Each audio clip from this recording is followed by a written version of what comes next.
And it almost became a tradition or a habit whenever somebody hears the word thesis to at least gasp or faint or show the awe and honor to it.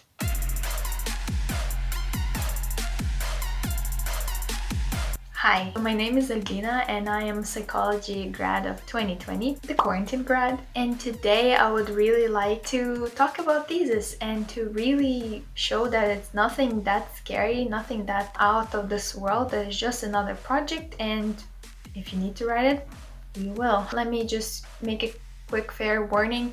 I am just another graduate student. I'm not master in writing thesis. I did not get the highest grade possible. My thesis was not published in all the possible journals. I'm just another student just like you. That's why I asked other grads to help me to sort out and to give you the best advice that we possibly can get. Some of what I say can be somewhat major specific, but yeah, let's just see how it will go and where it will take us. So here are 4 pieces of advice that I would like to give you today.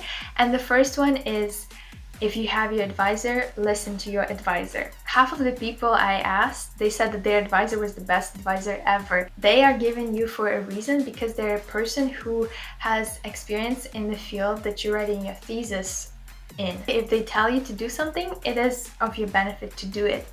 And for me, it was very important to have at least 1 meeting per week with my advisor, even when I didn't have any burning major questions or problems, just to keep myself intact, just to make sure that I'm working. It was helpful for me to meet with my advisor. For example, if I know that I meet my advisor on Wednesday, Tuesday night at least I would sit myself down and I'll do the work, I'll do something to just keep myself going, and that was very helpful. As somebody said, advisor is not a ghostwriter, it's rather a helpful coach and a therapist that will help you to keep going. So yeah, use the help that you have been given. Second tip is to have deadlines and stick to your deadlines. If advisor was the first most helpful thing for the grads, 2020 at least, keeping the deadlines was the second most important thing, because thesis, it is a very long project that sometimes can just feel so unmotivating to do it. And if you have a few deadlines during the semester or the whole year,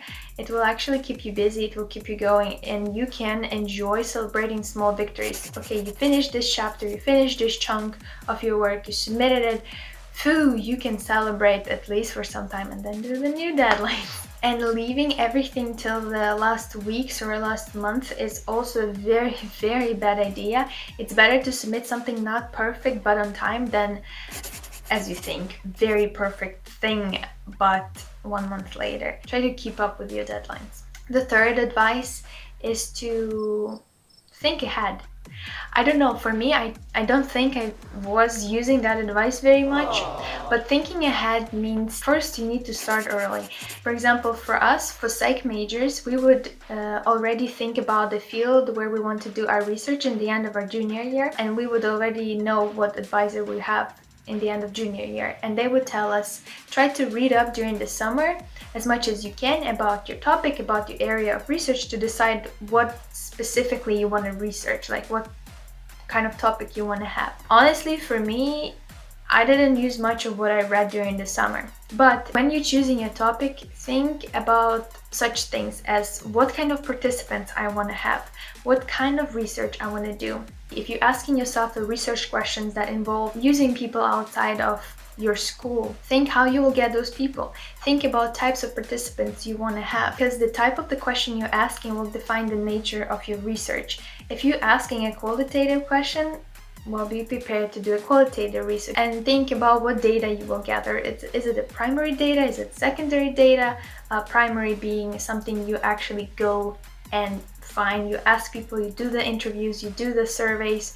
And secondary data, somebody research it for you and then you just take it and adopt it. So think about those things. Think about things. And I know it might seem overwhelming in the beginning. It's like, whoa, I don't even know what I want to research, and now you're asking me those questions about my data collection already. Do I need to think about that? Really? No, don't think about this at once, but just keep in mind that if you want to research whether unicorns live on Mars, you actually need to contact with the unicorns that live on Mars. And if there's no unicorns on Mars, then you actually need to go on Mars and see it for yourself. Okay, the fourth advice is so inspiring because if you want to be successful at your thesis research, better to choose the topic that really interests you.